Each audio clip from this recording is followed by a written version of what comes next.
Hey boys and girls, Murphy 1976 here. In lieu of a creepypasta or Storytime with Murphy or any type of comedy, I am extremely burnt out. Let's just get that out of the way right now. In lieu of any kind of creativeness, I've gotten a lot of comments of people that were quite upset that they missed the live stream. So what I'm going to do for you is rebroadcast. That's right. I have acquired the entire live broadcast that I had on January 1st, and I've uploaded it to YouTube so you can watch it at your leisure. So here it is for you to enjoy. You can't win the contest, of course, because Christianus Iscariot was our big winner, and he will be getting that t-shirt in a short while. I need to make sure that I still get it up on my store and make it available for the rest of you. But make sure that you come back to wellhey.com and you can find out when that shirt will be available in the store if you really want it. There's also some other great stuff in the store, so make sure, buy my book. Buy my book. Buy my book. Buy my book. And by the way, I'm still not Batman. Enjoy.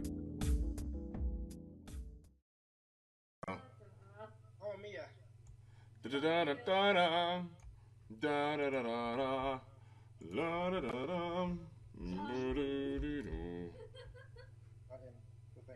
Oh shit. Well then, good news. Yeah, that's not gonna work. It begins. It says he's live, I think. Someone says it begins. It's a loading video. People are excited. They're hyped.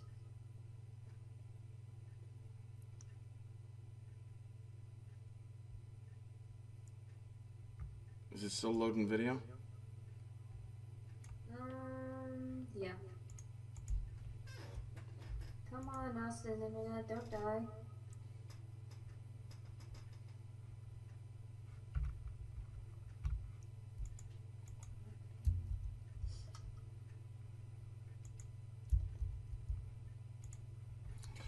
Ugh.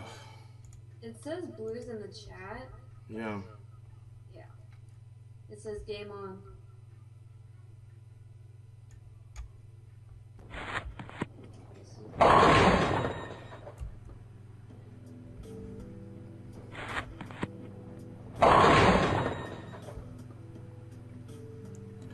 Okay, let's hope this thing's working, right? Let's just cut that over. Hey! Can you guys hear me okay? Yay! Alright! We can get started. I think we can get started. Wow, that's still playing. You have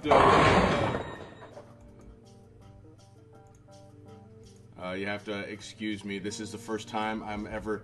Oh wow, great! This is really nice that people are this excited about this. I'm really happy. All right, well, you know what? Let's just get started.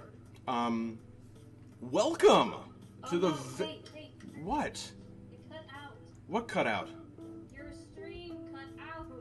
Oh no! And it died. It died. No!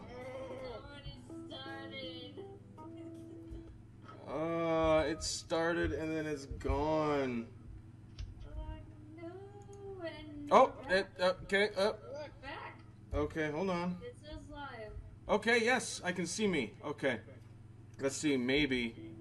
Okay, okay, it's back now. We all back? Okay. I'm gonna try to go with this. Oh, hopefully you all are enjoying the ad. So I'll just wait a little bit until it clears off on my screen so I can see what's going on.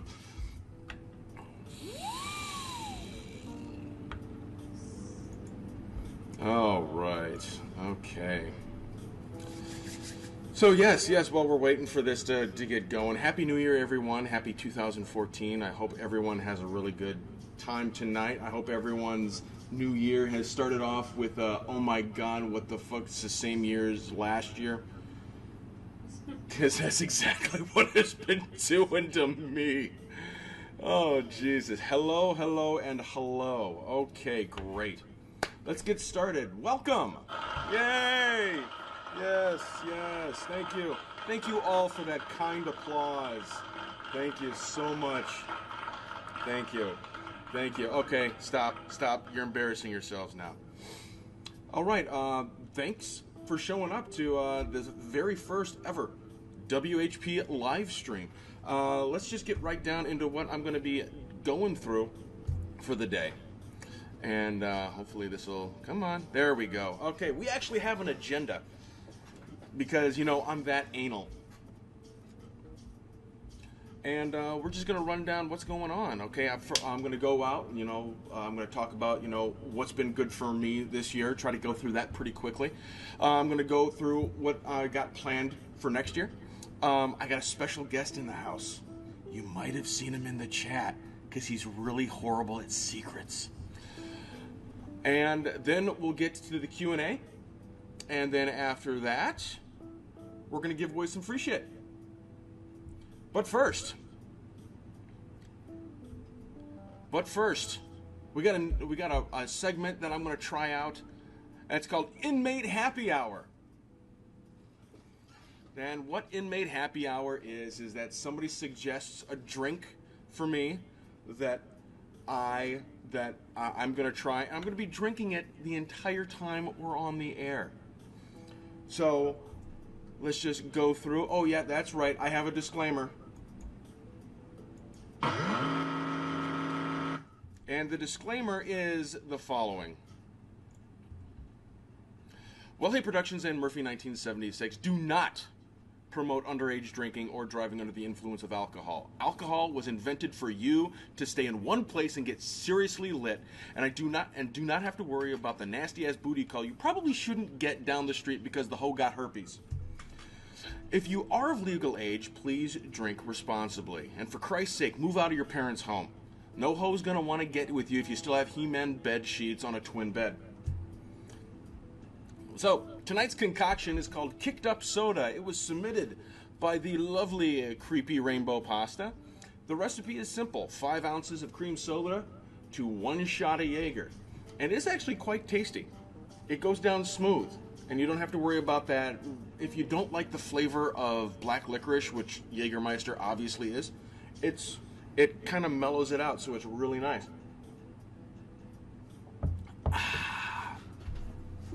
All right, let's get down to business so we can get down to the fun as quickly as possible. Let's go over last year. Numbers don't lie. I started off 2012 151. I've went up that many. That's over 3,000% increase. Yes, I'm doing this. We're going to talk about synergy next. You know, the guys in the call, you guys can actually laugh if it's funny. It kind of helps. It kind of helps if you egg me on. Oh, okay. You know what? Screw you guys. I got a laugh track.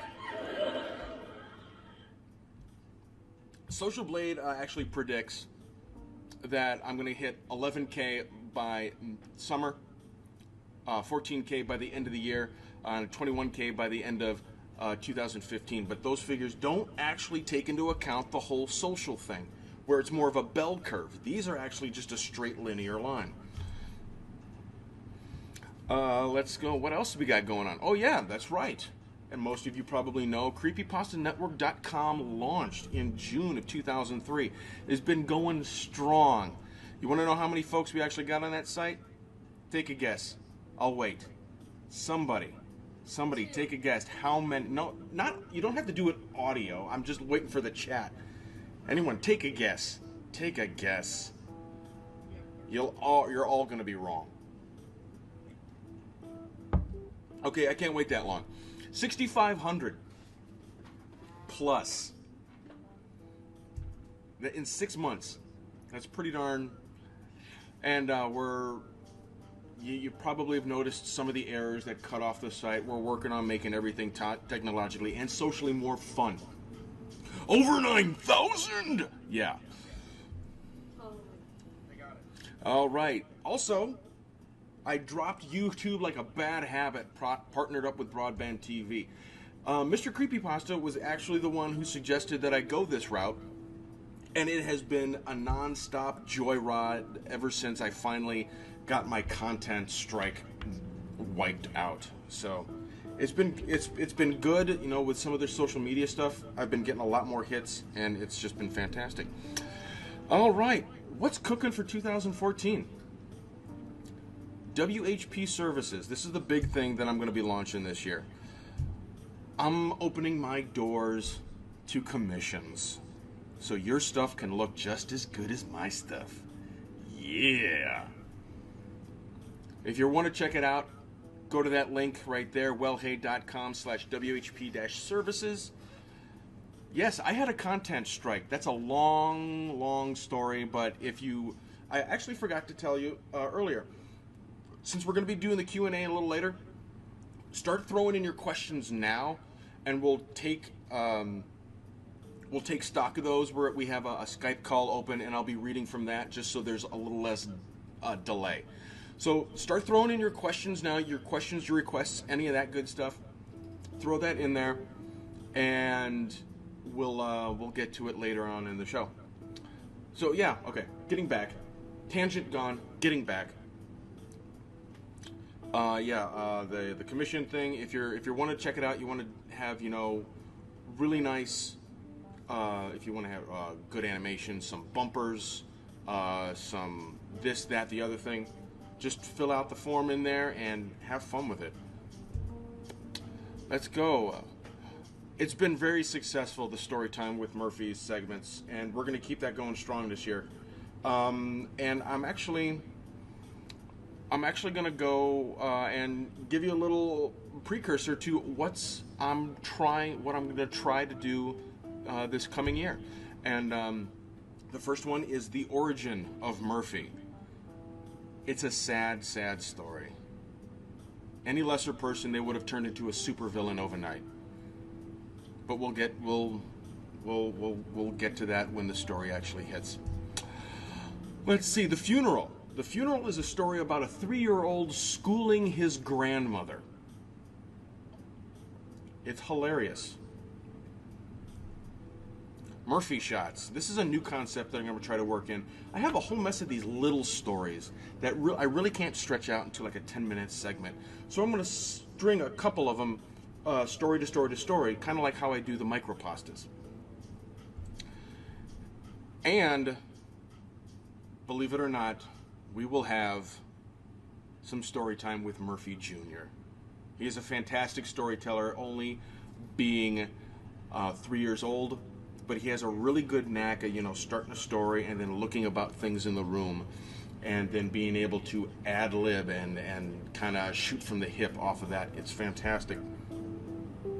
Oh, we actually got this on one repeat? That's not good. Hold on. Pardon my mess.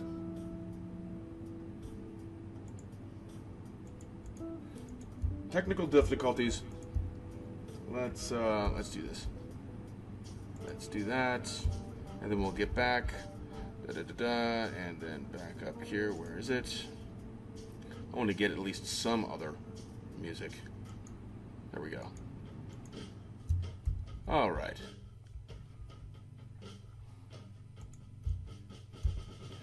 All right. And we're almost, are we? We're good. All right. So back there, you've seen that, you've seen that, you've seen that. And moving on. Another request I've gotten is more SCP stuff. Don't worry, Agent Cypher is currently on vacation. And he will return. New projects that I'm going to try to get to. Let's just go. The Dante project. I've talked about this with some of my friends. I'm going to see if I can actually pull it off for 2014. I really want to do Dante's Inferno, Purgatory, and Paradise. The whole 9 yards. Narrate the whole damn thing. It's a huge... Turn up my mic. It's already as loud as it can get. Blah, blah, blah. Can you hear me now? I don't think I can get any louder, actually. Better?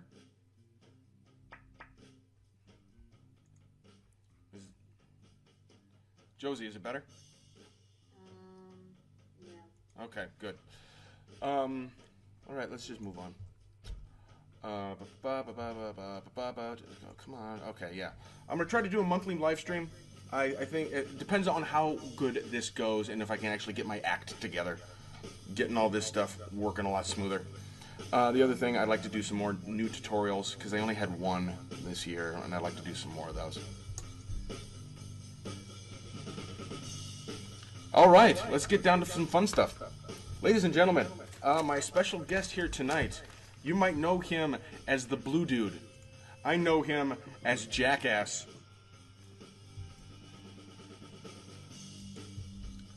Mr. Creepypasta himself has joined us.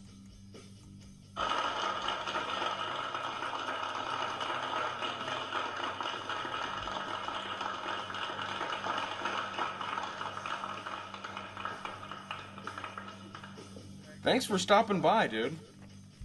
I'm gonna stop the music so we can actually hear you. No, that's fine. How you doing? I think I can actually turn up the. Can you turn up? Yeah, turn up the Skype volume. Yeah. Okay, that'll work.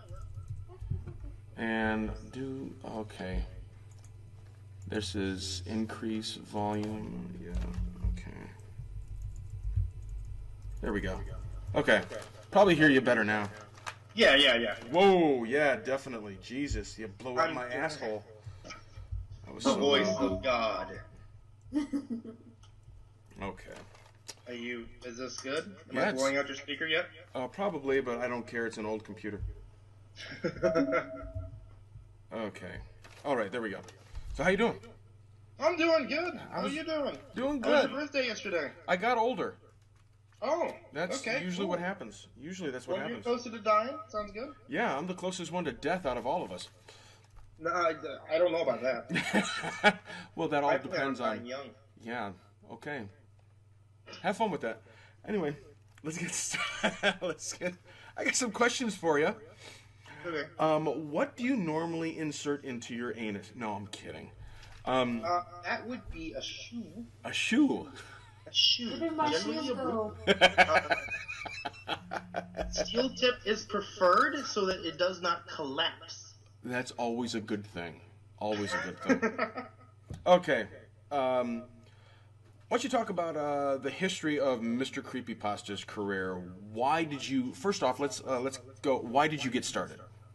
See, when you show me this one, this is like the most cliche question I ever get because I have to tell the same story every single time. Yeah. And I know, like, you personally know this story because I've told it to you before, or at least you've been around before. Yeah. So everybody that doesn't know, I'm going to ask you this question because you know the answer to it. What is the reason that men do anything? Because they can. That's a horrible. Okay. What is the... Men do anything because they want to get laid, right? Oh, that's right. That's the other thing. That's the other reason. Yeah, the other reason to get some pussy. Yeah. Yeah. Sometimes it works. Sometimes it don't. But you know. Yeah. No, I created I created the Mr. Creepypasta thing because of a girl that I was dating at the time. Okay. And I thought we were both into horror and stuff like that. And I actually made up MCP to try to win her back because we were kind of falling apart in our relationship. And she really kind of hated it. She said that I really wasn't good, which she was right. I was horrible in the very beginning. Mm-hmm. But I still tried to do a couple of different videos here and there, see if I could be able to try to win her affection back, or at least win her interest back. It didn't quite work. So I completely dropped the whole thing after she left. But then I came back like a month or two later, and I was like, oh my god, people are actually watching these videos. So I guess if they want me to do more, I could do a couple more. Mm-hmm. And at the time, I thought that I was the only one doing it. I didn't know that there was the Little Fears and Vicious were out there. Mm-hmm. So I just was figuring, yeah, I'll go ahead and try doing this, try narrating creepypastas. Got in contact with creepypasta.com and was going to try to archive all the stories that they had in audio because at the time it was uncertain if they were going to stay up or not. The site was trying to shut down. Yeah. But luckily it didn't. So they even had like a link up to my channel there for a little while. But now I'm just kind of doing this because people like to hear creepypastas, and I really love being able to turn them into like an audiobook format. All right. I apologize for the delay. The missus wanted to ask me about the boy. Oh, and there's the boy right there. Okay, he should be in bed, but shh. Don't tell him to come out here because he will, and then it's going to be a hell to get him back to bed. So, anyway, let's go. Okay, so how long have you been doing it? When did you get started? Let me see. I've been doing this. I want to say I've been doing this for 3 years now. Okay. Let's say either 3 or 4. I think 3 years. Yeah. I need to look. Yeah. you lose track really quick when you start doing this. I started doing this back at some point when I was born. So after you were born. How old am I now? 25. 25 years ago. Okay, good. Okay, and so yeah, we okay. Let's move on to the next one. Why don't you talk a little bit about Creepypasta Network? Why it got started in the first place? Why it got started? Okay. Yeah. If those of you who don't know, Murphy, I know you do know because that's the place where I met you. But before the Creepypasta Network was around, we had the CPRU, which was the Creepypasta Readers Unlimited, which was like a failed project. I want to say a year after I got started, I started seeing there was other narrators who started popping up that were new, not like the old ones that I mentioned before. I met Miss Shadow Lovely while I was just kind of doing stuff, kind of milling around on YouTube. I ended up reading one of her stories, and I met her when she messaged me saying, thank you for reading it, etc., etc. And I was talking to her, hey, you're a voice actor, do you want to help me on some other videos?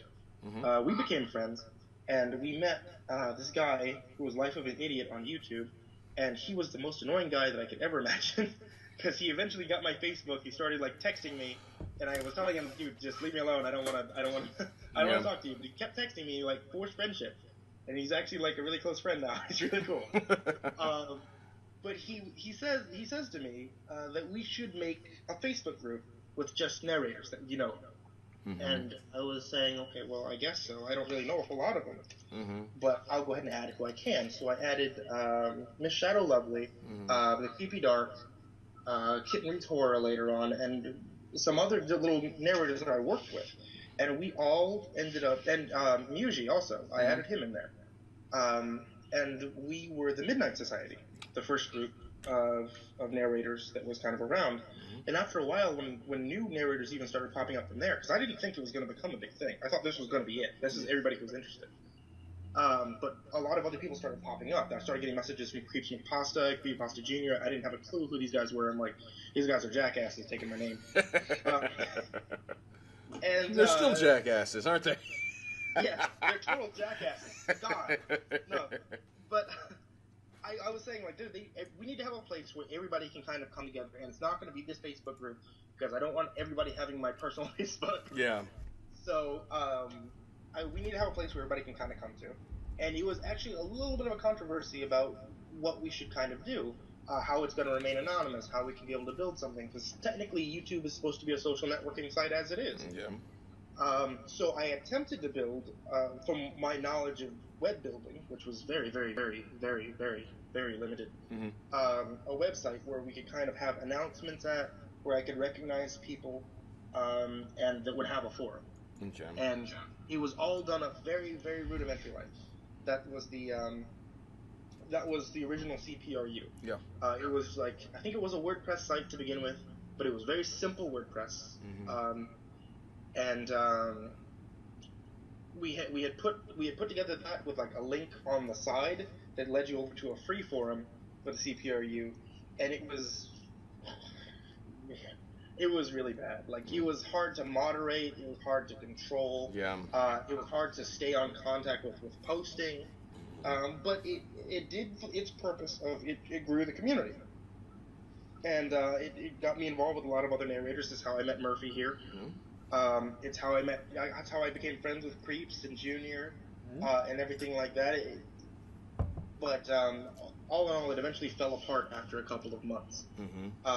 And after another year during the summer, or it was actually about this time last year. Yeah. Me and Murphy here as well as a group of other narrators, started talking about bringing out a new version of the CPRU, but it would have to be one where everybody works a little bit more. It would have to be one that we could actually put money into. It's not going to be one that was just going to be all done up on free sites with crappy little ads all over the place. Mm-hmm. So we wanted to have another site where we could bring everybody together, where we could be able to moderate it, make sure that it's all done up with the same basic rules, where everyone kind of still governs themselves, and we rely on them not being asshats. But it's still a place where everybody can kind of grow either their writing, their horror writing, or their narrating, things like that together. And we had to work on it. I want to say we worked on it about 4 or 5 months. Yeah. Throwing ideas back and forth, what needs to go together into the forum, building the site, building the forum, which majority of all of that was done thanks to Murphy here. Designing things, the artwork. I mean, we had artwork done up from our friend Iris, who's an admin on the site. Artwork was done up by Silence Requiem, who also designed the Mr. Creepypasta character that I have now. And it was, all in all, it came together really, it came together by, like, a miracle in the first week that we had it launched. Because, like, I think on launch day, we had the problem with the site not being able to go up. Like, it was up for about 5 minutes, and then it went down. So we had, like, the launch page, like, the landing page worked, and that was about it. You could comment on it and register, but you couldn't do anything beyond that. We got that fixed up within the first week, and then for the first month of it being up, we had the issue with a slow server. Oh god. That was a nightmare. Yes, it was. But like, cause like every time you tried to do something, it took like 2 minutes to be able to go to the next page. Yeah. 2 minutes to be able to post. But now we've upgraded the site. We have it running smoothly. We have a live chat program, so if you want to chat with other narrators on there, that's up and running. It's really turned into a really great thing, because one of the things I actually love to see in the community, or I'd love to see so far, was that we kind of formed together in the Midnight Society in the beginning, because Life of an Idiot wanted to message me and just say, hey, we should work together more, and we should get a group of people who want to work together. Really? I don't know what's going on there. I apologize for that. I was checking out the... I thought you were, like, playing the Oscar music. No, I was not. That was... Oh, I God, apologize for that deeply.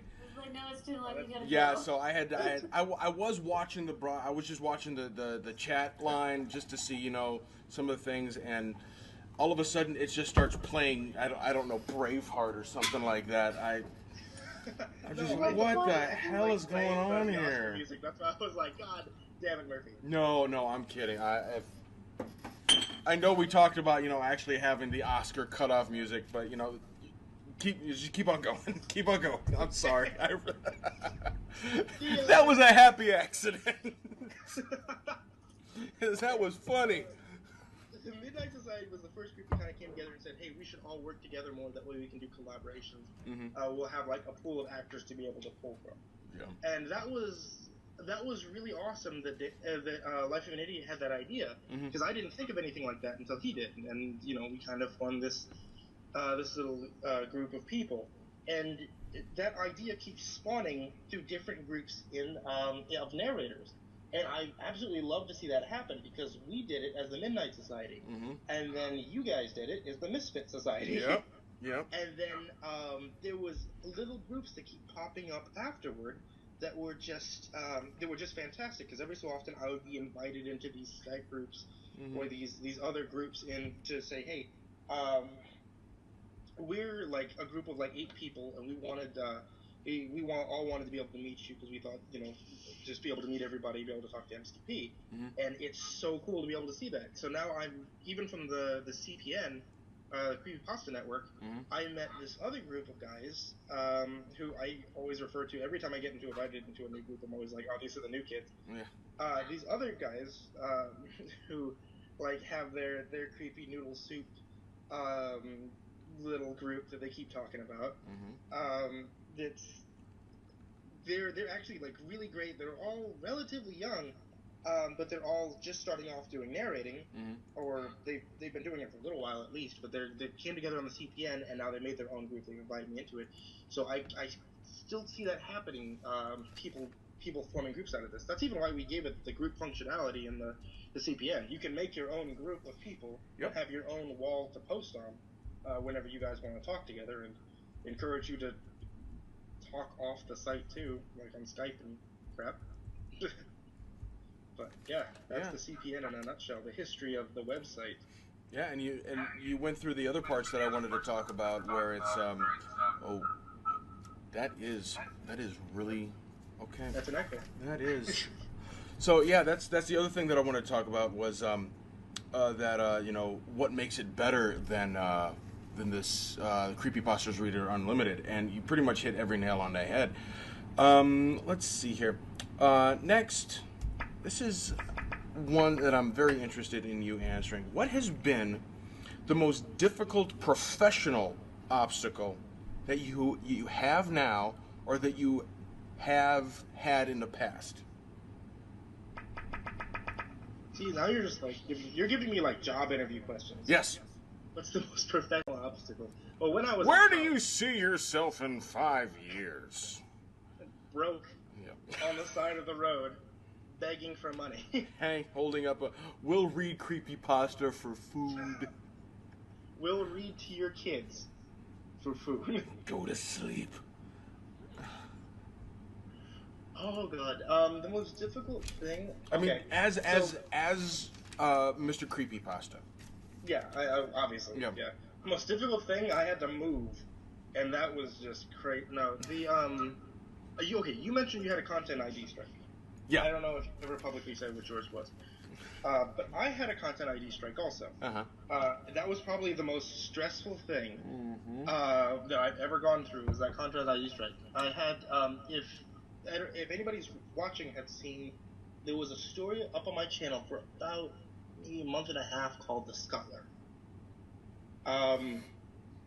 That was probably the most, like, I didn't get messaged from it. The author messaged Yuji and Gemma Moonstone, who were also in the pasta with me. But she messaged them about not wanting her creepypasta interpreted the way that I did. And I didn't get messaged about it, but when I heard about that, I took it down. When I took it down, I got hit by a content ID strike, saying that I was using copyrighted material, and I was already contacted to have it removed, which I wasn't. And I did not comply, which I did because it was already off the channel, and I couldn't dispute that if I wanted to. I couldn't actually dispute it because I had already taken it down. So it was kind of out there in limbo. I even kind of talked to the guys in Broadband TV about, hey, I want to try to deal with this, but there wasn't anything I could do because I just fell through one of those weird holes where the strike had been submitted but not received by me by the time that I had taken it down. And since like I'm kind of living off of YouTube at the time, I kind of had this sudden panic of, oh my god, I'm not gonna be able to live anymore. I'm not working for AT&T anymore. What am I gonna do with my life? I'm gonna be out on the street trying to read to people's kids and scare them for money. And no, that's not just that's just in the background. No, that's like the perfect time for that. But it, like in truth, like it wasn't that bad. I'm just kind of like a skittish person. But that was probably the most nerve-wracking thing. That was that sudden realization that like, oh my god, this might be horrid. My experience with the content strike was I put up something a while back. It was the Gashly Crumb Tinies. You know, A is for Abigail, who fell down the stairs. B is for Basil, who was mauled by bears. That whole thing. Well, I had that up on my channel for a long while, and then I finally, you know what? I'm actually going to see if I can monetize my channel. And it went over well. And he said, okay, now you have the ability to go through all of your videos and monetize what you want, monetize, and then demonetize what you don't want. I'm like, okay. So I go through all of them, dink, dink, dink, dink, dink, dink, dink, dink, dink, dink. And in my haste, I know for a fact that Edward Gorey is a very famous author. And in my haste, I accidentally checked that one as well to be monetized. So I get contacted by YouTube, and they say, hey, you have some content that's up. You can either take it down, or you will be hit with a content strike. And I propose a different solution. How about I just demonetize it? I don't want people to be deprived, because I was really proud of how it turned out. But at the same time, no one would be getting in trouble, and no one would be making any money off of it. And they came back, nope, content strike. You dick. So I got the content strike in May of this past year. And they said, you gotta wait 6 months, or you can contact the people. And I looked up the content people, the people that actually flagged the strike. It was the Edward Gorey Charitable Trust. Really? I'm like, are you kidding me? A charity is doing this? What the fuck? Come on, that's just bullshit. So I decided, wait the 6 months. Well, October rolls around. I'm thinking, okay, great. My content strike's gonna just lapse, and I'll just start making money for Halloween. Fantastic, great. And then nothing's happening. So I contact YouTube. I said, what the heck? I thought this was supposed to lapse by now. I've waited the 6 months.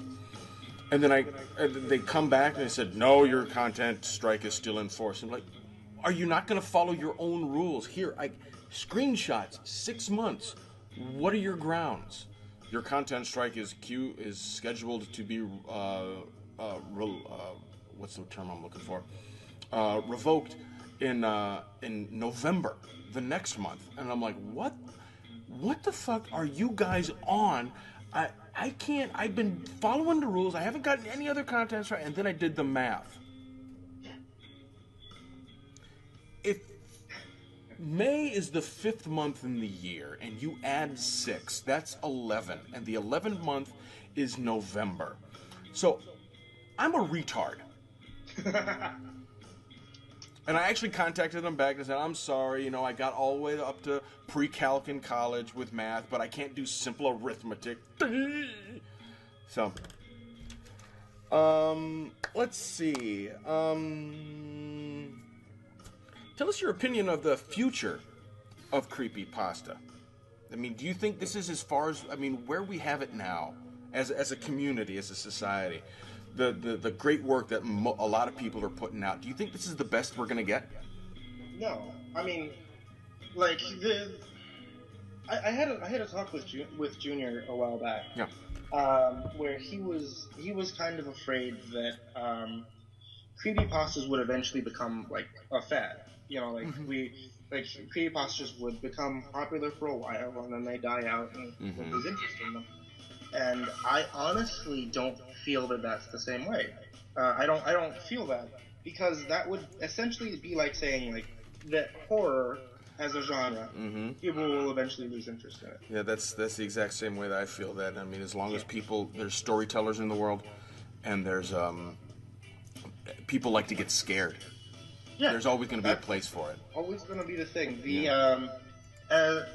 When it comes down to people who are writing creepypastas, then as long as people are going to be writing horror stories and posting them on the internet, then we're going to have people who are writing creepypastas. And saying that people would run out of ideas for creepypastas, or this is it, I don't think that's going to be the case, because that would be like saying, eventually we're going to run out of books. People are going to stop writing books because all of the ideas are gone. Yeah. People will eventually stop writing music because all the music's been written. That's not going to be what's happening. Yeah, exactly. The second part to that is, now I have my answer to this, and I don't know if I think I'm going to toy with releasing this idea just to get the buzz going.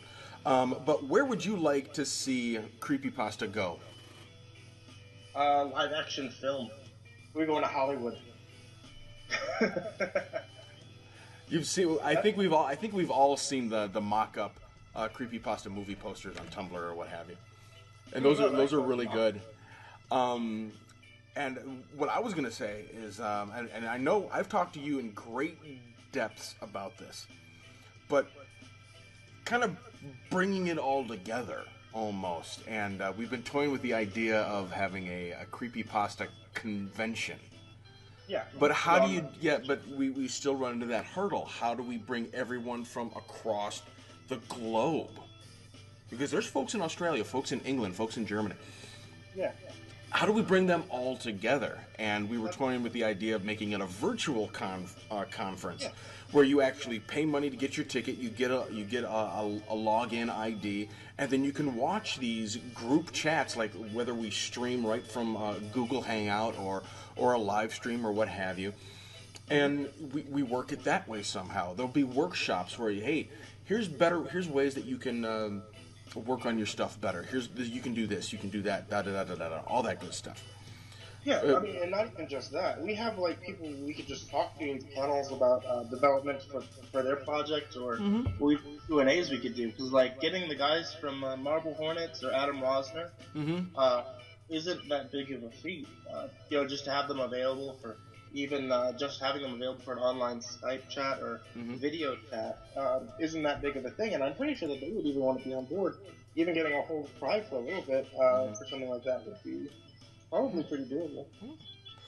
All right, let's see here. What is these next two are pretty. These next three are pretty cliche. What is the best no. What is your favorite work from another creepypasta member?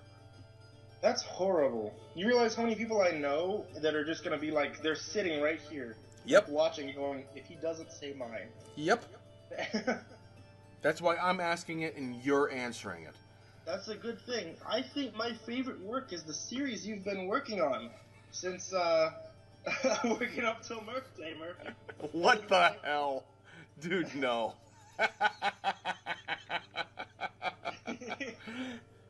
Well, thank you. And I know you're full of shit. It's got to be the Holder of Deliverance. Okay. That's by far the best. Okay. No, serious. No, I'm dead serious about it. If it's one of mine, fantastic. If it's not, it's how can I debate whether or not you like it or not? That's kind of what I'm getting at here. No, I get you. Yeah. This is like asking me like what my favorite kind of creepypasta things are. There's certain things that I honestly, I don't know if I could like say what I have like a favorite work from somebody else. There's certain things that I really like that come out of the community that I think turn out fantastic. Like there's No in the House is one of the stories from Peach McPasta that I think his storytelling did that story wonders. It was just absolutely incredible how he told that story, because it keeps me engrossed every time. And it's an hour long. Yeah. But I'll listen to it multiple times. I think he told it is just so great, and the way the story's written is fantastic. Yeah. He did the same thing with Ronald McDonald House recently. Oh, really? And there's like community projects. You put together the community project that I'm in for the 12 Creeps of Christmas and Creepbusters that I would love to just watch. And I agree with everyone else. We need to do a full animation of Creepbusters. Yeah, okay, yeah. I've gotten that question. I've gotten that question a lot. Where there needs to be more Creepbusters, and I would love to make that happen. I agree with everyone else that you need to do more Creepbusters, because that turned out really great. It did. And even just writing more stuff for us to be able to do. I think it's just I don't know if it's the fact that it was what we were saying. I think it's just the chemistry of the four of us.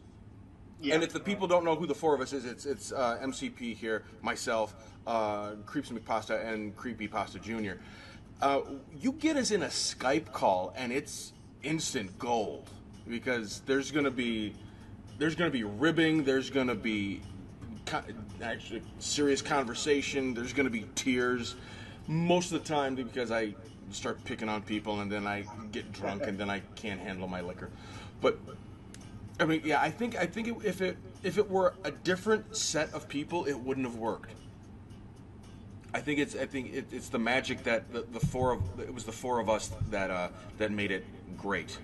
That's true. The fact that we all have chemistry together Yeah. because we talk a lot and we can be able to, we're comfortable acting with each other. I mean, there's a lot of things you can't recreate whenever you're acting with somebody else. Yeah. It's just absolutely like necessary. Yeah. There's a reason why I like to, whenever I can, I try to be able to squeeze in collaborations with you guys. Mm-hmm.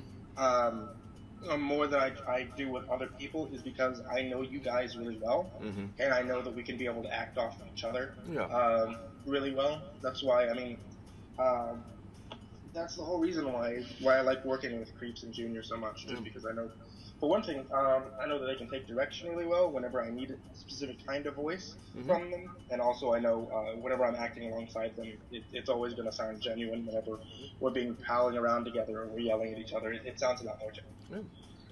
Okay, so flipping that question, what's the favorite work of yourself? Batman, Midnight Madness. That's easy. That did turn out really, really good, though. Thank It you. did, it No, did. that's the problem with it is I always know that whenever I do these kinds of stories that I like to do, Mm-hmm. that are like the Batman stories or the Question, Yeah. they're never gonna get popular because they're not scary. Yeah. But they're still It's a good break from the norm that actually, I mean, that's, well, let's say for instance, okay, I'll take Cryotic for an example. I mean, he does a lot of, let's play, where he'll just video game, and then all of a sudden he'll just throw in a creepypasta. And it's a good break from the norm. I enjoy that break from the norm that, kind of shakes up your spine a little bit. Yeah, that's true. That's actually a really good point. And, go. I was just gonna say, like, there's a lot of normally my passion of things to work with are audio dramas. Yeah. Which is what I write. I don't write stories. I write them in scripts, in a script format to be able to perform them, like in collaboration. You know me really well. You know that my whole thing is I wear superhero T-shirts all the time. I watch superhero movies, read comics all the time. So Batman and the Question kind of things are what I do. Yeah. But I mean, even still, one of my favorite ones that I've ever done is Jeff the Killer versus Jane the Killer. Mm-hmm. Just because that one wasn't an entirely original work, obviously. Yeah. Since it existed in a story beforehand, but it was the story. It was like being told like an anecdote and turning that into a film script. Was basically the difference in that, and that was one that I was really proud of how it kind of worked out, because it took me 3 weeks working on that one, and that was the first audio drama that I've ever written, directed, and edited. And dear God, that was it was a long one. I did not know that it turned out that long for you. Oh yeah, Wow. And I'm working on another one too, if I can ever just get my ass to finish it. Yeah. But it's going to be a good one when I finish it, because it features a character that nobody likes, so naturally. Oh, good. So it's so what is it? Tiki Toby? Jane the Killer. No one likes Jane the Killer? Nobody. Okay, everybody who likes Jeff the Killer will not like Jane the Killer because they have a child together. Oh, that was the original story, and that was in my audio drama too. Mm-hmm. So anybody who likes Jeff the Killer automatically doesn't like Jane. Oh, well, that sucks. She was a DeviantArt knockoff character that somebody made. But I fell in love with her so much because I think that, like, yeah, her name is similar, but her background is so much different. Yeah. And like the character, especially like after, like the original story called for her to skin people's faces and wear them as a mask, but I didn't. I didn't like that because it seems like it would be obvious if you're wearing another person's face unless the lighting is just perfect.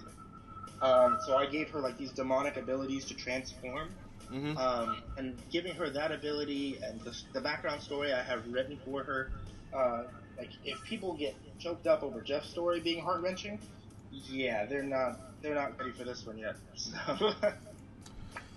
All right, we're gonna end this with the most probably the question that you get asked all the time. What is the size of the big blue piece that you are carrying in your pants? No. No. What is the best piece of advice that you could actually give a brand new CP narrator, artist, writer, or musician? I think more people want to know about the big blue penis. The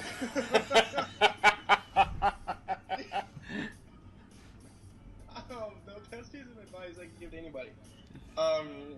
If you're going to make it that broad, then the biggest piece of broadened advice I can give for anybody writing music, writing posters, or wants to get involved with voice acting and narrating, is if you want to get involved with it, don't overthink everything. Don't go out, okay, well, I need this kind of microphone, and it needs to be this many words, or I need to get this instrument with this kind of equipment. That's not necessary. Mm-hmm. If you want to get involved with doing something, then get involved with doing it. They're not, just whatever you have, whatever microphone you have, whatever equipment or whatever software you have, just get involved with doing it, because you're not gonna learn how to get better at it by just trying to get the best equipment that you have before you know what you're doing.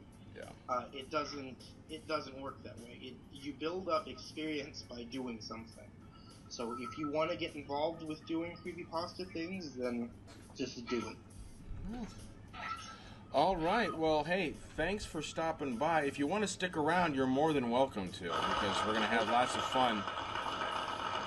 And let's get some more advice, some more applause in there. Oh, yeah, you, by the way, hey, keep it down, keep it down. Okay, thank you. By the way, your time's up. Because I haven't used that buzzer yet, and I really wanted to.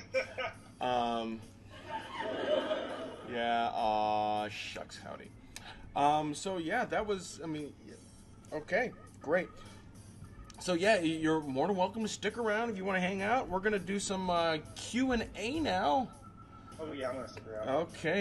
Okay, so here we go. Hopefully you people are still awake and you're watching. But we got to have some rules. We're going to keep the questions and requests within reason. And if I have the right to refuse any request or action. So hopefully the lovely Blue and Josie have been taking your questions. Unfortunately, I had to cut out the chat, so I can't see them as you guys are typing them. So we'll just start from what they started posting to me, and I'll go from there. What is Murphy's beer of choice? Well, that's easy. That's Guinness. I mean, of course, I like other alcoholic beverages just as well, but Guinness is the beer of choice for alcoholics that live in Wisconsin.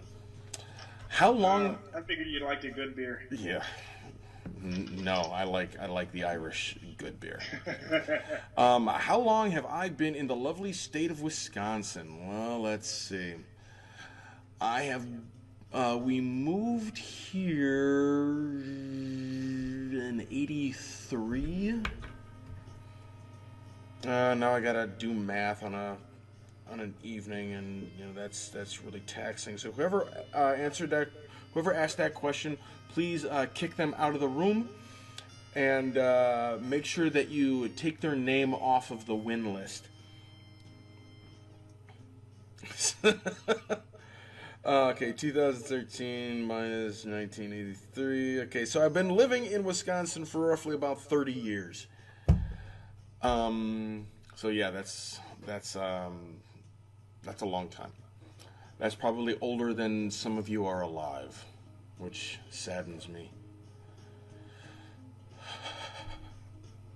How are you enjoying our lovely snow tonight?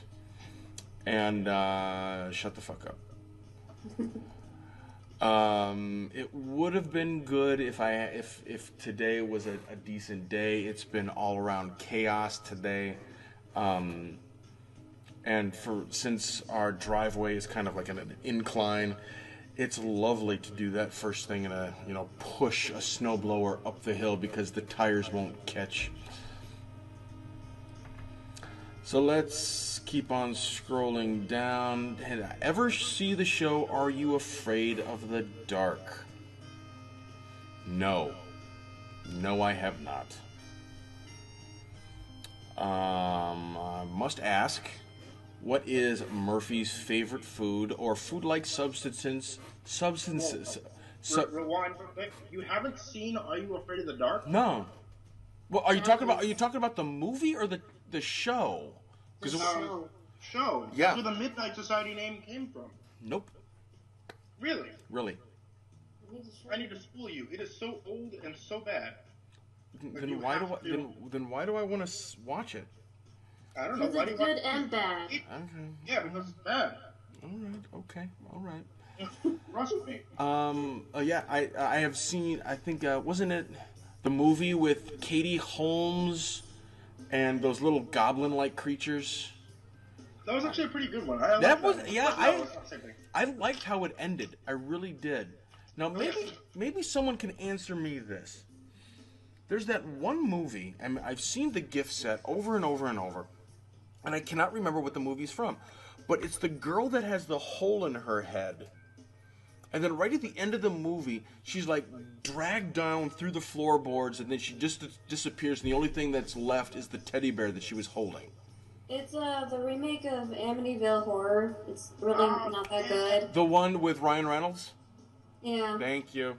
And it's like some weird Indian burial ground bullshit. It actually, the remake follows the book much more closely than the old 1974 version.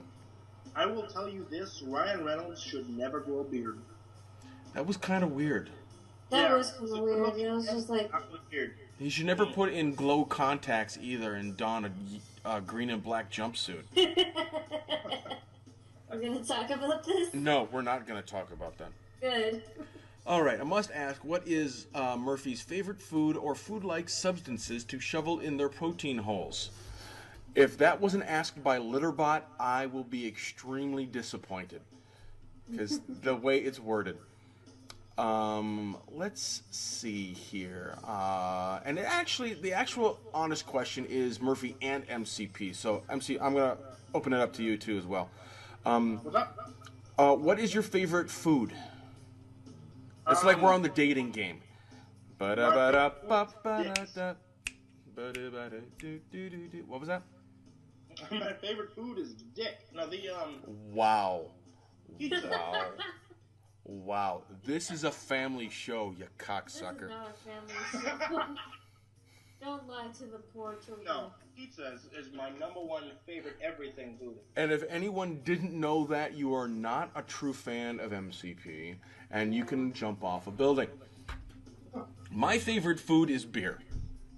Because beer is food.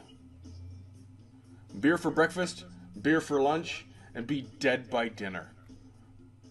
About to say, I'm surprised you're still talking, Murphy. Don't throw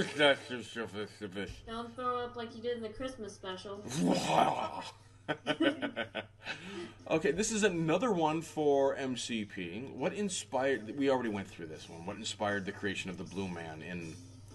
So, here's a question. What was that one? What inspired the creation of the Blue Man? And you already went through, the whole... Oh, no, I didn't. I thought it was... You did it because it was to get some punani. That's the creation of MCP. That's not the creation of the Blue Man. Oh, okay. Well, then enlighten us. The Blue Man, the character that I used, was actually a... I hated it and I didn't want it. It was a picture that one of my friends, Silence Requiem, had taken of me wearing this glowing gas mask that she had made for her art class.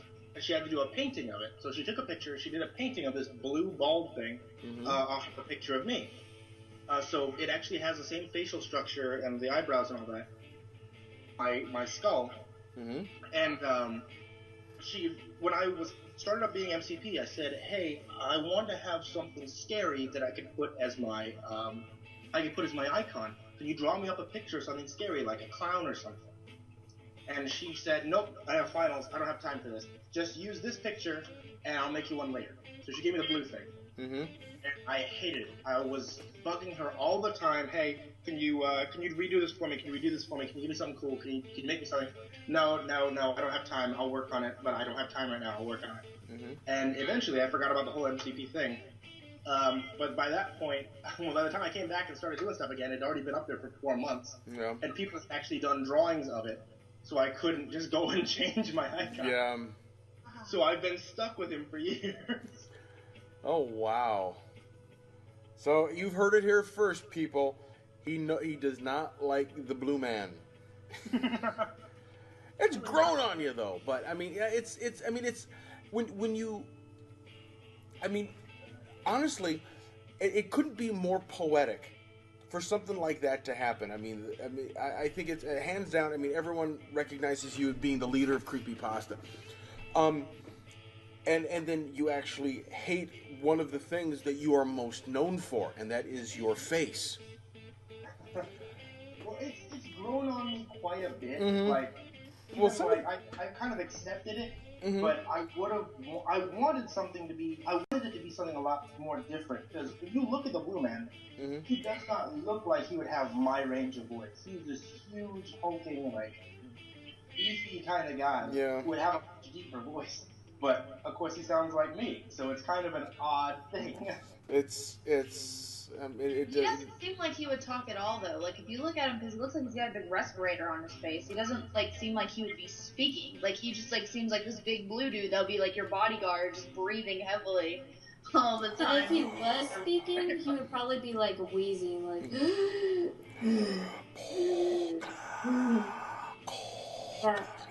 like fucking Darth Vader. Yeah, exactly.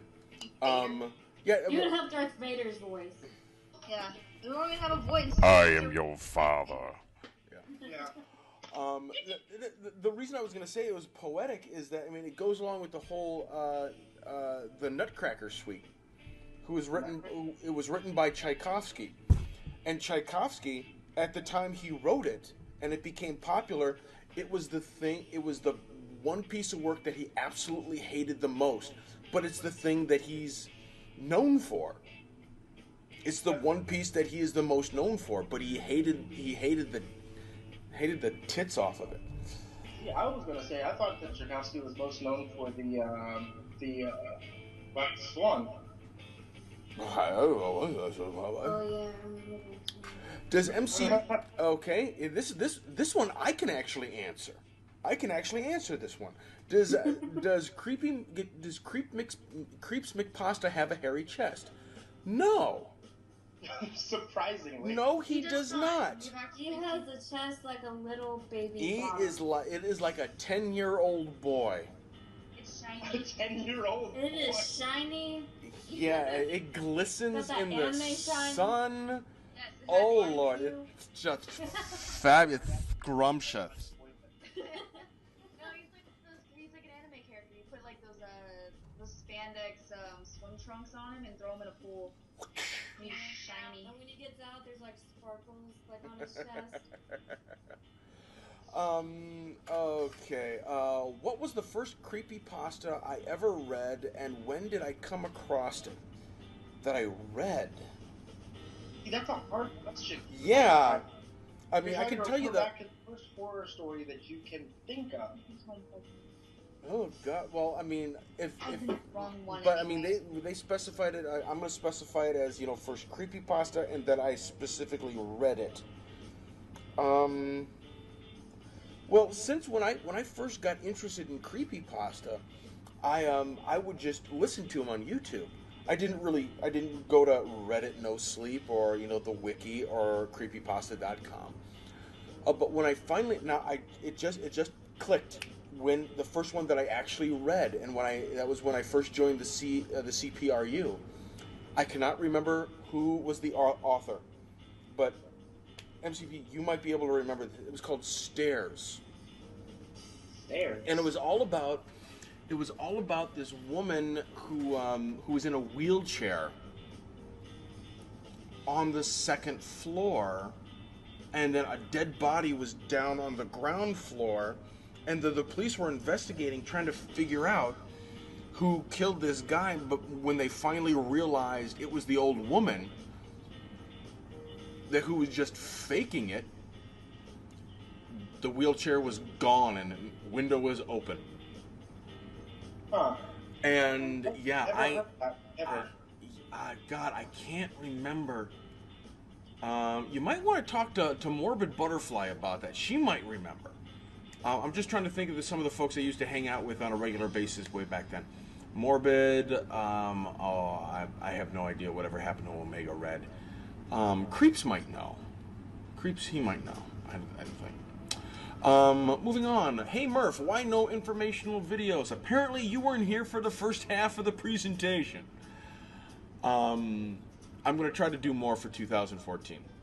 If you do have a suggestion for any thing that you would like to learn, video-wise, audio-wise, fill out my contact form on wellhey.com/contact, and make sure you put in the subject line WHP 101 suggestion, and then I'll know exactly what you're talking about. Okay, and here we go. I would like to know where the narrators source their creepypastas from, or if it's completely by request now.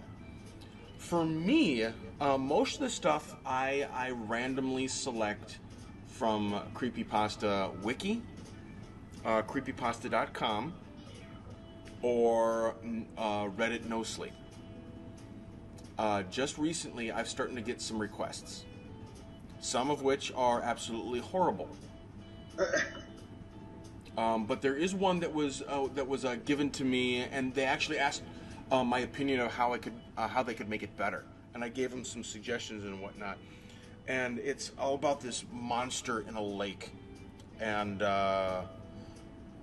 this family goes camping, and there's a monster in a lake, and they lose the mother trying to save the kid who's narrating this story. It's really well read. You don't know exactly what the monster is. You never get a clear look at it, as you shouldn't, because that ruins kind of like your imagination is better than any illustration you can ever see. Like the last scene in It. Yeah.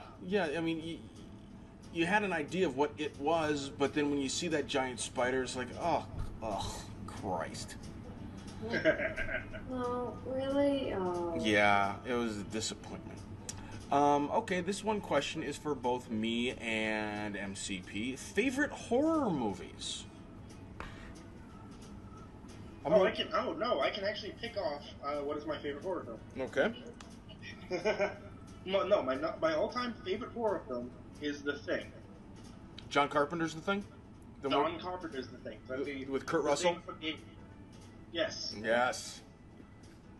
Yeah. So The Thing is my all-time favorite horror film. I think what did that one for me was when they put that guy through the defibrillator, and then it just ate that other guy's hands off. Ripped his arms off? Yeah. That scene, that's iconic. And then when they're doing the blood scraping, and then one of the guy that's tied to the chair, his face just starts melting and... Oh, I just felt so bad about the other two guys who were tied right next to him, screaming, let out. Yeah. It's just, oh, God. And he didn't touch the guy with the flamethrower. And that's, For me, it's Debbie Does Dallas. Oh, no, not the horror movie. I'm sorry, I read that wrong. Let's see. And it's not even just a horror movie. It's one of my all-time favorite movies, and that's The Exorcist. Oh. And it always has been. I mean, and yeah, you look at the effects now, and they're kind of cheesy and campy, but the story, sweet Jesus, that's scary ass shit. I mean, what would you do in that situation if you found out that your daughter was possessed by a demon? And then the only guy that could actually help you was a father who was losing his faith. Some of my another good one, and I'm going to recommend this to everyone. It's The Others, Nicole Kidman, and it's all about a British family in World War II England, and the kids, her two children, are allergic to sunlight, and no one knows why. And I'm it's assuming they're vampires. no. You have to. Yeah, I don't want to ruin it. But they think they feel that the house is haunted. I'll And- give you this one. Okay, wait. Go ahead. Finish up your story about this. No, it's just them trying to figure out what the ghost is, what the ghost wants, who's haunting them, and how they can get rid of these beings. Nice. And Wait, oh my god! I think I actually know the movie you're talking about. And No, it's- that's shit.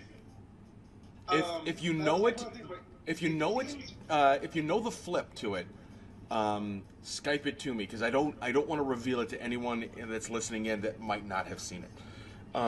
But it's one of the best endings to a scary movie I've ever seen. Yeah, okay.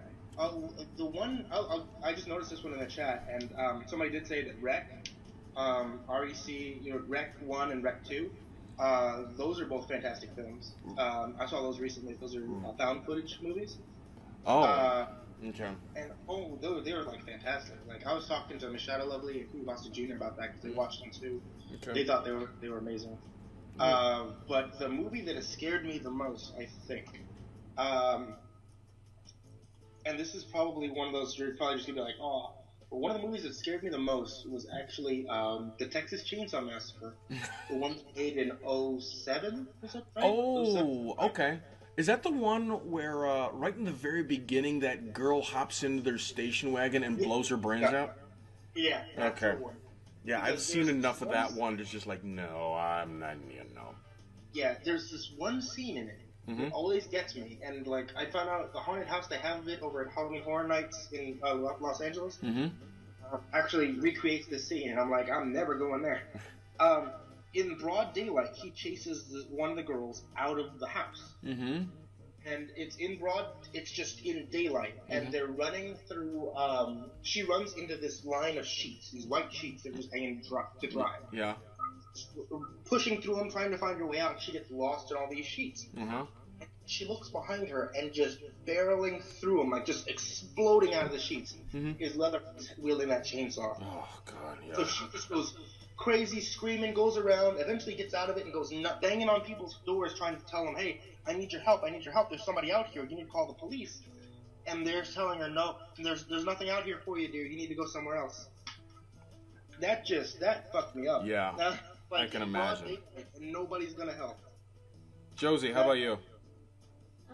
With me? Oh, wow. I'm put on the spot. Yes, you are. You're welcome. Like, Don't worry, Rainbow, we're getting to you next. nothing really scares me anymore. I mean, there was stuff that used I can to show you scare my me, but I can show you my penis, and then you'll run for the hills. yeah, I probably gouge my eyes out, but oh god, what was it that scared the shit out of me? Oh man, I can't remember what it was. It was some part in like the Devil's Rejects or something. Cause I know that there's like some parts in that movie that scare the shit out of me. Rejects was a freaky movie. Yes, it Yeah, was. it's pretty freaky. Yes, it was. And after that movie, I've kind of sworn off to all of Rob Zombie's movies. Yeah. Because that one just, like, fucked me over. I'm like, nah, I'm not gonna watch any of his movies again. Wait, so you haven't seen the Halloween movies that Rob Zombie had done? I ain't gonna even touch those. Those were, honestly, like, they get a lot. Was it good? Because I know it gets a lot of hate. It gets a lot of crap. And I'm like because it's not... hesitant to watch them because they get a lot of hate. Yeah, I thought that they did it. I thought that the way they were put together was very good. Like, given that I was not a big fan of Michael Myers, so I haven't watched a lot of the old films. So I don't know, like, if somebody's gonna nitpick, oh, his father loved him, or whatever. But, I thought the way that he had put together that movie was so good. Like, it was basically, what an 80s film would have felt like for us.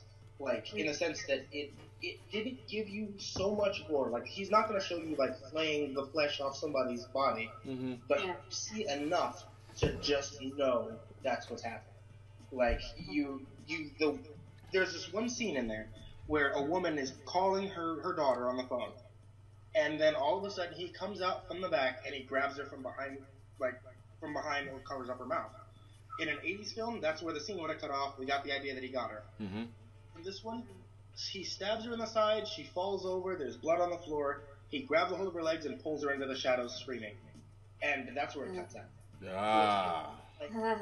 So they take it one step more like you would want to see, but it's not to the point where it's becoming, I guess, torture porn. You know what I mean? Yeah. All right, Rainbow, your turn. My favorite horror film. Well, the one horror film that freaked me out but I think if I watch it now, I probably wouldn't be so bad. That's the wrong answer. I hate Jeepers Creepers. Ooh. Oh, God.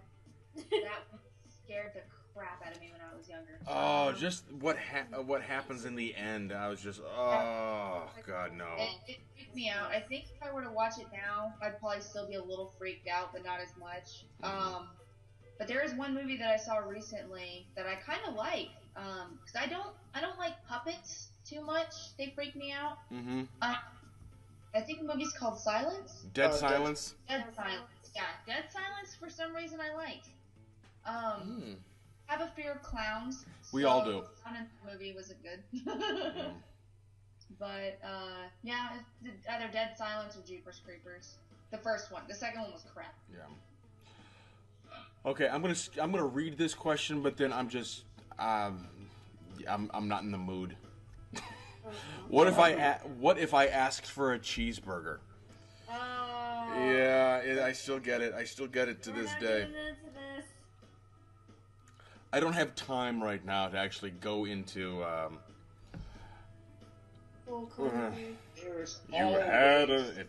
You asked for a cheeseburger. I would fuck you in the ass. No. Okay. What advice would you give to someone who wants to start voice work themselves? Just go for it. My thing is, try it out. Make sure that I guess I don't know if this is professional voice work. Like if you actually want to start being a cartoon character voice, like Tom Kenny or John DiMaggio or something like that, or if you just want to start off being a narrator. And so, I mean, my philosophy was just dive head in and then see where that takes you. It's not gonna happen right away. So you're not gonna get instant success. I mean, I have just under $5,000, and I've been working my ass off for all 5,000 of those. So, Sorry, I'm gonna add on to this just real quick. Yeah, go ahead. So, if you have the idea that you want to get into, like, you're trying to get into making YouTube videos because you want to become YouTube famous, then you're more than likely not going to, like, achieve that goal. Becoming, like, trying to get, like, millions upon millions of subscribers is not even about skill as much as it is about just blind luck. Yeah. Yeah, I will wholeheartedly, because it would be, I mean, even in my case, it would be fantastic if I were to, just start climbing the ladder like no one's business. But if it doesn't, that doesn't mean I'm not going to stop doing what I love to do. And that's the way I look at it. If YouTube says, okay, we got to shut you down because we don't like your stuff. Okay, fine. And then that's it. And I'll be able to walk away from it. But, I would be heartbroken for a little bit. But, it's because I quit smoking the exact same way. I found out there was a reason I needed to quit smoking. I stopped. And I didn't look back. So, that's this. Yes. Moving on. What was the worst creepypasta meant to be taken dead seriously that you've narrated? MCP, I'm going to hit you first. You go to that one. I see. I don't like answering that question because that means that there's that's going to give me a time where I say, oh, this story I read was bad, and I don't like saying that any story that I read is bad. You know what I mean? The worst story is supposed to be taken seriously. I'll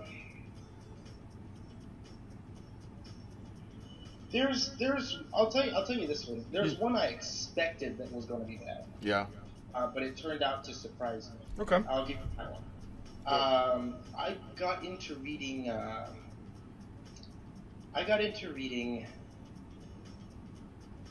Hitalia. This Hitalia story. Okay. That was basically, I'm trying to think what it was. It was this lost episode pasta about the anime Hitalia. Okay. And I thought when I picked this up, it got requested to me. I was like, there is no way this story is going to be any good, but we'll do it. Because somebody wanted me to do this one. They requested it a long time ago. A couple of other people did. So I'll just go ahead and read this story. But it actually really surprised me at how good that story was. The way that majority of these lost episode posters are written, they always kind of come down to oh, this happened and then everything had hyper-realistic eyes and something came out of the screen and killed me. And that was just driving me crazy. But this one was actually really good. It actually had it made you feel for these characters. I don't even know of because I don't watch the show. But it was one I thought was really going to suck, but it pleasantly surprised me. What about you, Murphy? Most of the time, if they're horrible, they never even make it past that filter. Because I will just hand it right back and say, this is absolute. I can't. The one that drove me absolutely batshit nuts, and we read it, because Creeps, he said, someone just sent me this pasta. You guys have to read this one. It was the WWF one. Remember that? That long time ago. I don't think any of us was just like, oh my god, are you flipping serious? No, just no. I remember hearing about that one from you guys. Yeah, I never read that one. Oh my god, it gave me cancer.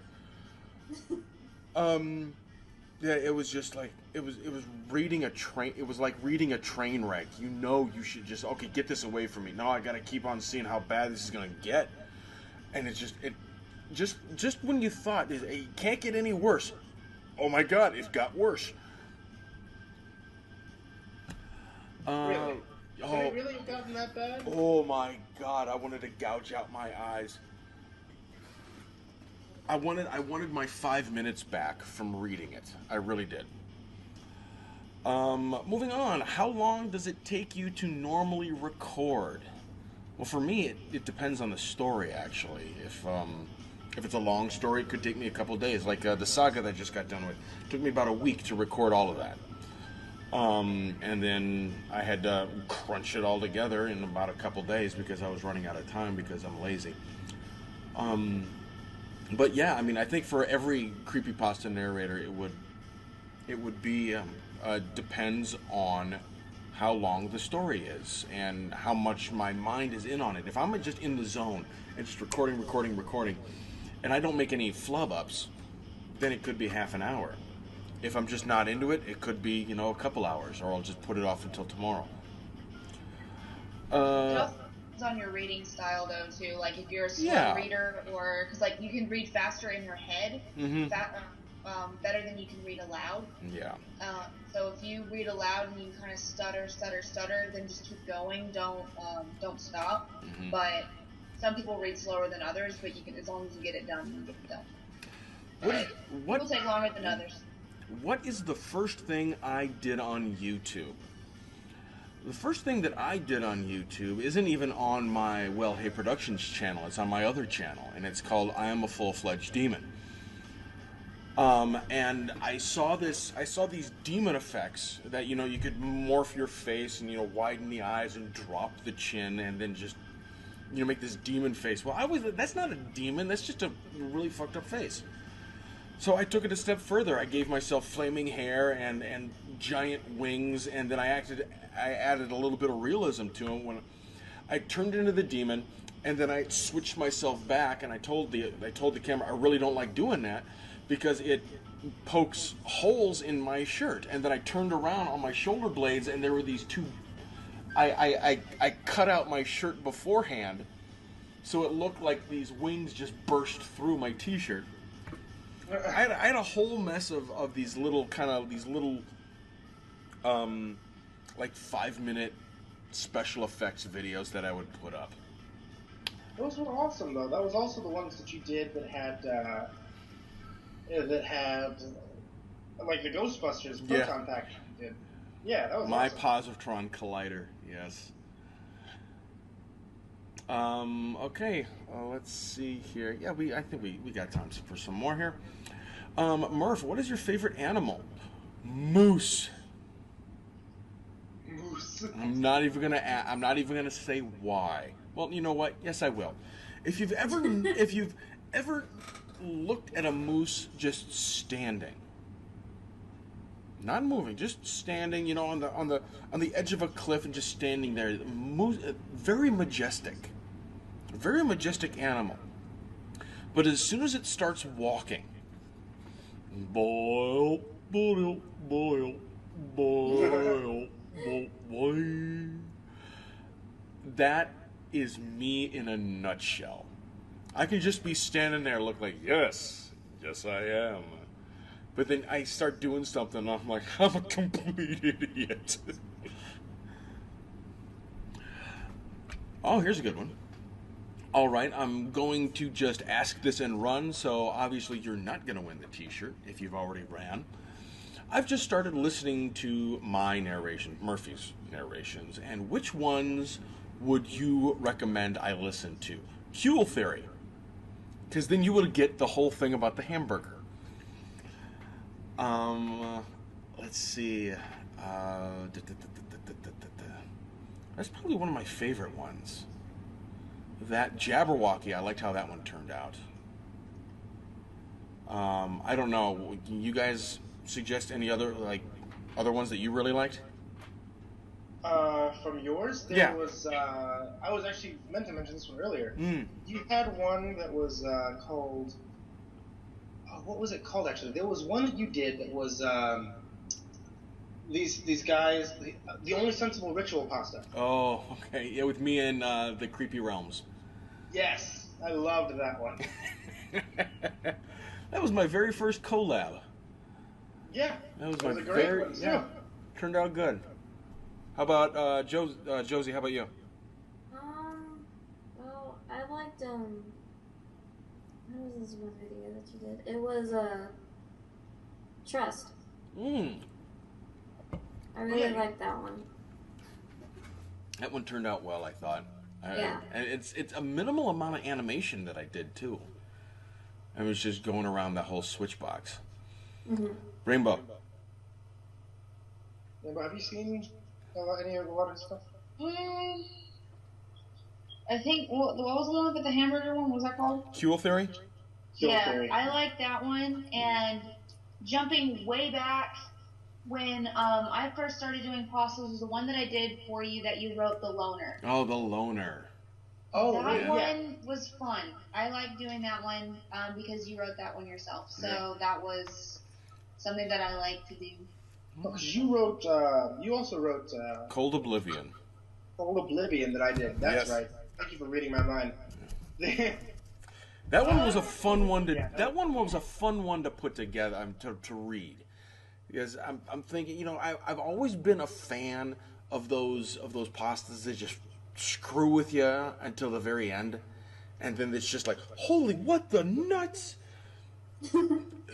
And I even read in all the comments, it's and the fact that you had to put Dead Island to it just made it even more heartbreaking. This guy's getting tortured, and these children are laughing at him, and he can't move, and you know they're ripping his nose out of his skull, and he's just sitting there, and just half of his face is on the floor now, and he's just deteriorating, disintegrating away. Thumpity, thump, thump. Damn. I actually had someone ask me, I don't get what that last line means. Thumpity thump. Nope. What? Thump, thump, thumpity, thump, thump, look at Frosty go. Oh, did we run out It's of kind of music? obvious what that line is. You would think. We ran out of music there for a moment. Let's see. What pastas do you think would be a great movie adaptation? It's kind of cliche, but Jeff the Killer. It would be a great movie adaptation. I don't think Slender Man needs the movie adaptation because Marble Hornets are already a movie. So I mean, he's got his own thing already in video. Ben Drowned would be a good story. Would be a good one to see. And my personal favorite, The Art of Jacob Emery. I would love to see that come to life. The Art of Jacob Emery. That would be. The Art of Jacob Emery has so much potential to it just because the story itself is very visual. Mm-hmm. Yeah, I mean, there's not that much fantasy behind it until the end. Yeah. And the most of it is just his descent into madness. And I like the twist that you put on it a while back. We had a conversation. I keep on getting the conversation. Hey Murphy, where did the jester come from? And I was talking to MCP a while ago. I said, you know what would be a fantastic idea if you started spinning it that you were the other Jacob, the one that came through the doorway. And I heard I shit my pants. That was glorious. Absolutely glorious. That was a fantastic idea. Because, I mean, when you think about my character's abilities, I mean, he is a living cartoon character. So that would make perfect sense. I mean, it would explain why his face is black, like the complete opposite of any other clown you've ever seen. Scooby-Doo, where are you? I don't know, but we've got some work to do now. Scooby-Doo, where are you? He's getting boofy-ass blitzed in the bathroom with Shaggy. Oh. That's why they eat so much. Yeah. BS blitz. Murphy, what scares the shit out of you? BS blitz. Now this is one of the main reasons I actually got into creepypasta and I got into all this scary stuff. This is why I'm big into ghost stories, why I've always wanted to spend the night in a documented haunted house. Crazy, that's why. Well, but I'm scared of the dark. I never grew out of it. So it's when you think about it, it's not just the fact that the room is dark. It's that you cannot see. And that's when my imagination kicks in. It's like, oh my God, there is a monster behind me that's breathing hot air down my neck. I'm dead. You need to read Sleep Paralysis. Oh God. That's one of my favorite stories. Oh yeah. I have read that one. That's a good one. But I think the issue with that is not, no one really knows what old hag syndrome is. Yeah. Old hide syndrome. Is Old that? hag syndrome. Yeah, they Oh. bring that up in sleep paralysis. It's Mhm. it's if I remember right. Let me see. Old hag syndrome is actually an issue of killing yourself in your sleep. Oh. I thought it was at least like harming yourself in your sleep, because Yeah. when you're in Yeah. REMs, like your body is totally just paralyzed because you can't. It's to prevent you from harming yourself in your sleep. But old hag syndrome is a reverse of that. Mhm. So you are able to move and inflict pain and any other damages to yourself in your sleep, and you don't know it. Oh wow. That's why at the That's end of the horrible. story, that Mm. thing's happened. All right. Why don't you use your high-resolution gesture in your videos? I'm confused as to which gesture. Are you talking about the Art Deco gesture? That's just the line art. Or are you talking about the one that Bleeding Heartworks did for me? So, and if you guys are looking at the chat, if the person that read that off or asked that question, if they're specifying which one. And while we're waiting for them to get back, what is the most ridiculous horror movie I have seen? Most ridiculous horror movie: Evil Dead, Evil Dead 2, Army of Darkness. I was gonna say, like, just the first one. Yeah, the first. Yeah, wasn't very ridiculous. Well, no, I'm talking about the first Evil Dead, the one that was supposed to be scary, but then they got everyone was laughing in the theaters, so they just made Evil Dead 2. It's pretty. If you've seen Evil Dead, and I'm not talking the one that just came out, the one with Bruce Campbell, obviously. But Bruce Campbell's in the one that just came out. Yeah. He's not He's Ash. not. Is he really? He is? Yeah. I still don't want to see it because that's just that's just too much gore for me. Well, I'm talking. Well, he's Ash in the old ones. If you watch the first one, Ash, the new one too. what? Yeah. Oh, fuck that, man! Now, oh shit! Now I have to. Now you have to watch it. I kind of do now. Who's- All right. Okay. Well. Okay. It's if you've seen the original, I'm gonna classify it as that. How about that? Does that work for everyone? Good. Dicks. If you watch the first one and then you watch Evil Dead 2, it's a carbon copy, just less players. There's only Ash and his girl go to the cabin and see the Necronomicon. In the very first one, there was a whole group of kids, whole Scooby-Doo troop that went in. They were picked off one by one. So, but that one that was horrible. I was like, oh my god, it was just like, oh, ugh. I want to know if you've ever recorded a creepypasta, but after uploading, you saw that you missed something from an effect to a word or bad pronunciation. Yes. And that is Kuhl theory. I don't think, and if I have in the description, in every description of all of my videos, I always have where I got it from. Well, if you click the link of where I got it from, and you read the actual article as I'm going with my narration, you will realize that I left out a complete line. And it's how you standardize what a Kuhl means. It starts off with, let's make the Kuhl a unit of measurement. One, and then this entire next line, 1 Kuhl equals 1 abstract away from the reality of a situation. Now, if I were to put that in there, I mean, it's not missing much because you still get the fact that, everything's just getting crazier and crazier and crazier. But I left out that complete line, and I didn't realize it until I listened to it on YouTube. Okay, this next question is for Rainbow, MCP, and Murph. And if Creeps was on the call, this would be for him too.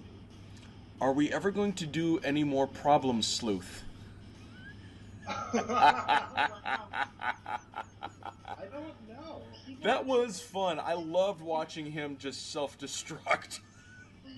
Oh I didn't yeah. think people actually watched that. Yeah. Creeps exploding was fun. I was like, but it doesn't make any sense. It's not supposed to, dude. That's the whole thing.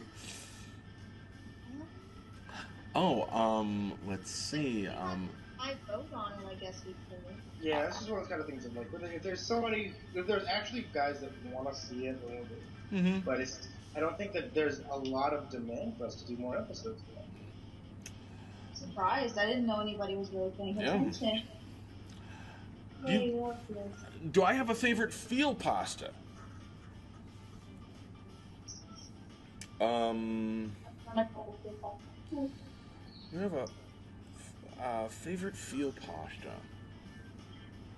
I don't think I've read too many to actually have a favorite yet. There's one that I had that's Time is Short, and I don't really know if it's considered a field pasta, but it's all about from the perspective of time, and just watched one person just waste their life on wanting more time. And if I have more time, I'll do it that. If I have more time, I'll do it that. And time's just like, you're not going to have more time because I already know how much time you got. You should say that.